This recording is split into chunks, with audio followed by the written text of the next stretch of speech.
ये संभव है ना कि एक कॉलेजियम ने रिजेक्ट कर दिया और दूसरा कॉलेजियम उसी को दोबारा अप्रूव कर दिया। अब मेरे में विश्वास नहीं तो कुछ दिन ठहर जाओ, पता लग जाए। ये शोध का विषय है ना कि अतीत में भी कितने ऐसे कॉलेजियम में जो है जजेस का नाम रिजेक्ट हुआ और दूसरा कॉलेजियम आया उसको अप्रूव कर दिया। जुडिशियरी को भी ट्रांसपेरेंट होने की जरूरत है, डेमोक्रेटाइज होने की जरूरत है। पार्लियामेंट्री कमेटी में क्यों नहीं जाएगा? पार्लियामेंट्री कमेटी रिकमेंड करे तो वहां जब जनप्रतिनिधि होंगे तो उन पर दबाव भी रहेगा कि भाई सबका रिप्रेजेंटेशन होना चाहिए। 20-25 जजेस का अपॉइंटमेंट होना, 30 जजेस का कितना नेशनल एग्जाम होगा, जरा सोच के देखिए। किस उम्र में होगा, क्या कंडीशन होगा। हम ये चाहते हैं कि आप जुडिशियरी जो है ना डेमोक्रेटाइज हो, ट्रांसपेरेंट हो। जजेस पे जब महाभियोग लगता है तो कहां पास होता है, कहां लाया जाता है? पार्लियामेंट में। तो हटाने का काम पार्लियामेंट करेगा, नियुक्ति के काम में पार्लियामेंट की कोई भूमिका नहीं है। क्या लीला है भाई? कॉलेजियम सिस्टम इतना लिमिटेड और इतना सीक्रेट क्यों है? पहले था बंद लिफाफा न्याय, है ना, बंद लिफाफा न्याय सील्ड। अब आ गया है मौखिक न्याय, सलाह देते हैं, सुझाव देते हैं, लिखित ऑर्डर नहीं आ रहा है।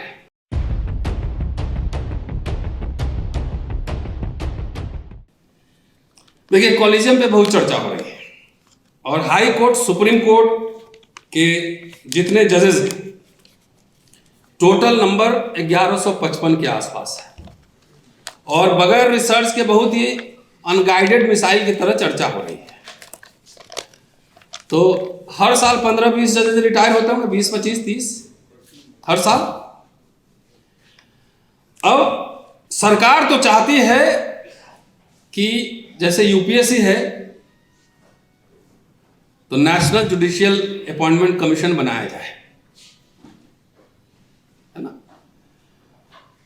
मेरी थोड़ी सी असहमति है। कॉलेजियम होने के बावजूद कॉलेजियम में और सरकार में अंडरस्टैंडिंग है भी, मैं कह रहा हूं आपको।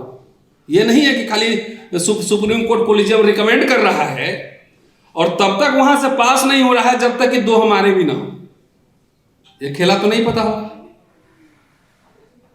तब तक गवर्नमेंट अप्रूवल नहीं देती है कि जब तक उनके इच्छा के भी जज उसमें नहीं आए। तो किस किस तरह के जजमेंट आ रहे हैं नहीं देख रहे हैं। भावनाओं से लिखा जा रहा है ऑर्डर, बाबरी मस्जिद भावनाओं से। और इसके अलावा भी बहुत सारे आप देख रहे होंगे।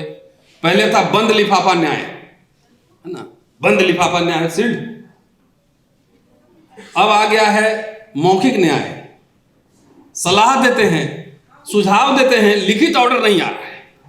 मैंने कुछ संविधान का कैसे अपॉइंटमेंट होता है उसका थोड़ा सा अध्ययन मैंने किया है। 1155 जजेस हैं भारत में, 33 सुप्रीम कोर्ट में और 1122 हाई कोर्ट से। सवाल मेरा पहला यह है कि कॉलेजियम सिस्टम इतना लिमिटेड और इतना सीक्रेट क्यों है? आप ही से निकला पड़ोसी देश है पाकिस्तान, जरा उसका जो है ना सिस्टम देख लीजिए। मैं बता रहा हूं कि वहां पे जुडिशियल कमीशन ऑफ पाकिस्तान है, यह जितने जुडिशियल अपॉइंटमेंट्स होते हैं उसका रिकमेंडेशन करता है और इसके जो प्रेसिडेंट हैं उसके चीफ जस्टिस होते हैं और इसके जो सदस्य होते हैं सुप्रीम कोर्ट के वरिष्ठ न्यायाधीश, एक सेवानिवृत्त न्यायाधीश, law minister, attorney general of Pakistan, Pakistan bar council द्वारा नॉमिनेटेड एक वकील। कौन? बार काउंसिल से नॉमिनेटेड एक वकील। और उसके बाद पार्लियामेंट्री कमेटी, पार्लियामेंट्री कमेटी से भी स्क्रूटनी होती है। ये हमारे बगल में जो ये गरीब मुल्क है उसके जुडिशियल सिस्टम को देखिए। आजकल नेट का जमाना है, कहीं ढूंढेंगे मिल जाएगा। ये जो पार्लियामेंट्री कमेटी है वो क्या करता है कि जो जुडिशियल कमीशन है वो जो रिकमेंडेशन करता है उसकी समीक्षा करता है। और इसके बाद नेशनल असेंबली को नॉमिनेट रिकमेंड करता है, जिसमें सीनेट के सभी सदस्य होती है। समिति वहां पर किसी भी नाम को एक्सेप्ट कर सकता है, चाहे नहीं भी एक्सेप्ट कर सकता है, लेकिन इसका कारण उसको रिटन कारण देना पड़ता है। क्यों? अब प्रक्रिया क्या है ये मैंने बता दिया। न्यायिक आयोग, संसदीय समिति और जो हाई कोर्ट्स के जज होते हैं, सेम वही प्रोसीजर है, सेम वही प्रोसीजर है। तो वहां भी कार्यकाल 65 और 62 है, जैसे कि यहां पे है। तो यहां पे क्या इंपॉर्टेंट पॉइंट है, एक पूरा प्रोसीजर है, पार्लियामेंट्री कमेटी के पास जाता। आप एक बात बताओ, जजेस में जब महाभियोग लगता है तो कहां पास होता है,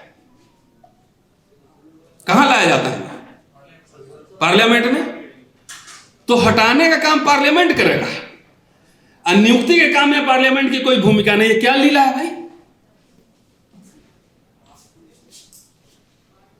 अरे वहां पीपुल्स रिप्रेजेंटेटिव होते हैं, बात उसमें डिस्कशन होगा, सब कुछ देखा जाएगा, वहां डेमोक्रेटाइजेशन भी होगा।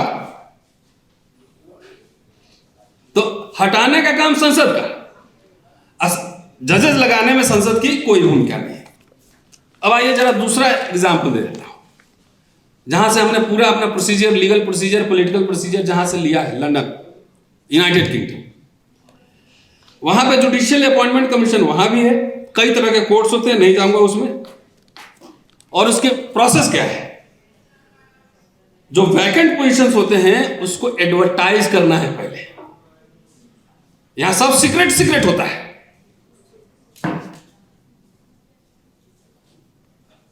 अरे भाई, हमारे कुछ जज बन भी जाएंगे तो अभी तो देखा है ना, उनके ऊपर महाभियोग लंबित, शेखर यादव नाम है ना। संविधान का कस्टोडियन जज चाहिए कि जिस तरह के ऑर्डर्स आ रहे हैं वैसे जज चाहिए। तो वहां जो है पहले तो वेबसाइट पे डालते हैं, उसके बाद स्क्रीनिंग और शॉर्टलिस्टिंग होती है, उम्मीदवार अप्लाई करते हैं, और जुडिशियल अपॉइंटमेंट कमीशन जो है उसके एक्सपीरियंस, आचरण, उसके चरित्र सबका मूल्यांकन करता है। और इंटरव्यू होता है बकायदा। इंटरव्यू और मूल्यांकन के बाद जो कमीशन है वो रिकमेंड करता है, फिर लॉर्ड चांसलर की स्वीकृति होती है, और उसके बाद राजा या रानी द्वारा औपचारिक घोषणा होती है। ये तो हो गया लंदन। अब जहां के साहब बार बार कह रहे हैं कि 21 बार मैंने समझौता, क्या कितनी बार बोले हैं कि मैंने समझौता करवाया है? 26 बार। रोज अभी बढ़ते जाएगा नंबर। तो वहां के भी तो संविधान, वहां भी जजेस कैसे अपॉइंट होते हैं, ये भी तो थोड़ा पता कर ले। विश्व गुरु बनने जा रहे हैं, विश्व गुरु बनने जा रहे हैं, जाके नेट पे सर्च कीजिए, सब मिल जाएगा। वहां तो कई जगह चुनाव होता है, और वाकई कांग्रेस सीनेट में पूरा डिबेट होता है, बहस होता है, और पूरे प्रोसीजर है, तो सब में नहीं जाएंगे क्योंकि टाइम कम है। कि कई तरह के कोर्ट्स हैं वहां, सुप्रीम कोर्ट है, कोर्ट्स ऑफ अपील है, डिस्ट्रिक्ट कोर्ट है, और US court of international trade है। इसकी नियुक्ति की प्रक्रिया है राष्ट्रपति द्वारा नॉमिनेशन। राष्ट्रपति कानूनी विशेषज्ञों, सलाहकारों और सीनेटरों, विशेषकर उसी राज्य से उससे परामर्श करते हैं, नाम शॉर्टलिस्ट किए जाते हैं। एफबीआई द्वारा पृष्ठभूमि की जांच करती है, यहां भी आईबी करती है। आपको तो पता है साहब, आप तो ब्यूरोक्रेट रहे, आईबी की जांच होती है। उसके बाद सीनेट जो है, सीनेट के जुडिशियल कमेटी में सुनवाई होती है, और वहां उस कैंडिडेट को पेश होना पड़ता है। उनसे कानूनी दृष्टिकोण, पूर्व के निर्णयों और राजनीतिक विचारों पर प्रश्न पूछे जाते हैं। बाकायदा इंटरव्यू होता है। यहां तो अभी खन्ना साहब इंटरैक्शन शुरू किए हैं,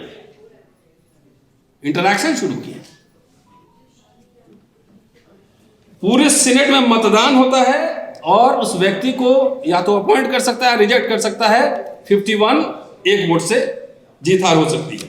वोट बराबर हो जाए तो उपराष्ट्रपति का निर्णायक वोट, जिस क्रूशियल वोट होता है। वहां जज रिटायर नहीं होते हैं, इसलिए इंडिपेंडेंट रहते हैं। तो ये मैं ये क्यों कह रहा हूं कि भाई आपका जो कोलिजियम सिस्टम है उसको डेमोक्रेटाइज, ट्रांसपेरेंट करने की जरूरत है। आप किसी हाई कोर्ट में 3 जजेस ही क्यों बनाएंगे कोलिजियम और नाम रिकमेंड क्यों करेंगे? सब हाई कोर्ट में जो है लोअर जजेस के अपॉइंटमेंट के लिए अलग कमीशन है। जैसे बिहार में है तो बीपीएससी का काम खाली एडवर्टाइज करना है, पूरा काम कोर्ट्स देखती है, हाई कोर्ट के जज के नियंत्रण में। वहां एक रजिस्ट्रार बैठता है और रिजल्ट बना के बीपीएससी को देता है, तो बीपीएससी उसको पब्लिश करती है। तो जब लोअर जुडिशरी के लिए हो सकता है तो हाई कोर्ट के जजेस के लिए क्यों नहीं हो सकता है? आप एक रजिस्ट्रार वहां बैठाओ, एप्लीकेशन मंगवाओ, उसको ट्रांसपेरेंट करो और सारे जजेस को दो। सब लोग अपना अपना ऑब्जर्वेशन करेंगे। बार काउंसिल को और बार एसोसिएशन को इन्वॉल्व करो। इस पे तो आप चर्चा नहीं सुने होंगे अभी। जहां लाखों लाखों नौकरियां हैं वहां भटकाया जा रहा है, भटकाया जा रहा है। और आपको कहां पूरे आंकड़ा मैंने दे दिए 1155 जजेस। वहां भी ऐसा हो सकता है, सुप्रीम कोर्ट में भी हो सकता है ऐसा। सारे जजेस उसको स्क्रूटनी करें और पब्लिक डोमेन में वेबसाइट पे डालें। अभी तो बहुत सारे जज का प्रॉपर्टी का डिटेल्स भी नहीं है शायद। ये सब मैं इसलिए कह रहा हूं, ये सब जितना ट्रांसपेरेंट और डेमोक्रेटाइज होगा, भागीदारी सुनिश्चित होगी। हवा में तीर चलाने की जरूरत नहीं है, क्योंकि नेशनल जुडिशियल अपॉइंटमेंट कमीशन बनाकर, जैसे यूपीएससी है ना, तो अभी भी अंडरस्टैंडिंग है कोलिजियम में और सरकार में, अभी भी है। अभी 2-2 होता है, जब वो बन जाएगा तो 3 होगा। पूरा सरकार ही कंट्रोल में ले लेगी फिर। तो आप उसमें भागीदारी की बात करो, लेकिन कम से कम कुछ संस्थाओं को, चुनाव आयोग का क्या हाल हो चुका है, कोर्ट्स का भी आप देख ही रहे हैं।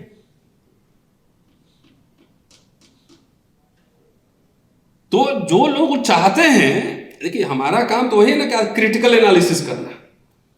20-25 जजेस का अपॉइंटमेंट होना, 30 जजेस, कितना नेशनल एग्जाम होगा जरा सोच के देखिए। किस उम्र में होगा, क्या कंडीशन होगा।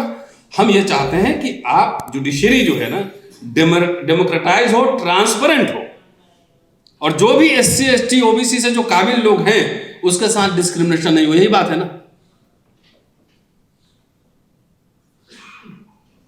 नहीं तो सरकारी नियंत्रण में आने के बाद अभी जितने बड़े बड़े ऑफिसर लोग को देख रहे हैं, IAS IPS जजेस के भी देख रहे हैं, सब कंट्रोल में है।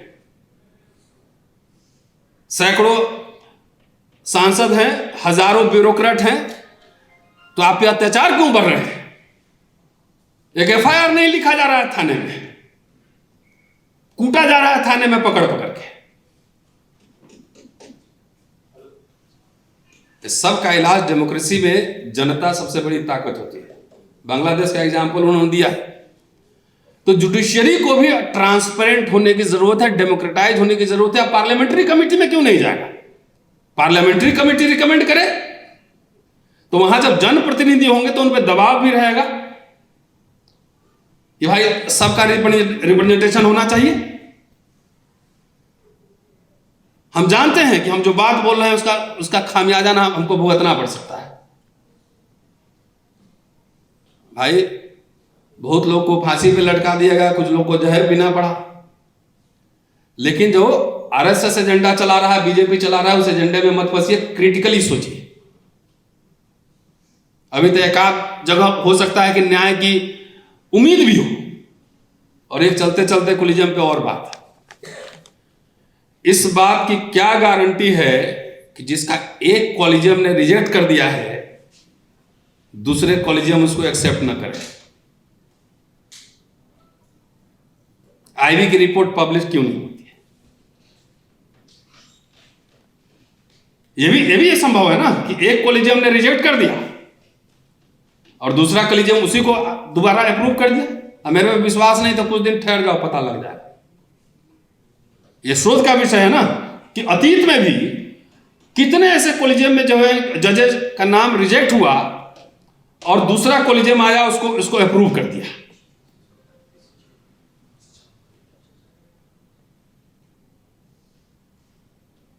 तो चूंकि पिछले सेमिनार में इस पर चर्चा हुई थी, मैंने सोचा थोड़ा स्पष्ट कर दूं।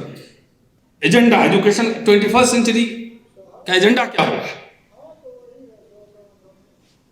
तो सारा एनर्जी लगा हुक्मरान बनने में या ब्राह्मणों को विदेश भेजने में। गांव का एक ब्राह्मण तो हटा नहीं सकते हो, है ना। अभी यादव जी का उधर क्या हाल किया देखा ही तुमने। तो अनरियलिस्टिक ड्रीम्स। बाबा साहब ने कहा था कि हमें रूलिंग कम्युनिटी बनना है, रूलिंग इंडिविजुअल नहीं बनना है। रूलिंग कम्युनिटी का मतलब क्या होता है, ये हमारे नेताओं को भी नहीं समझ में आता होगा।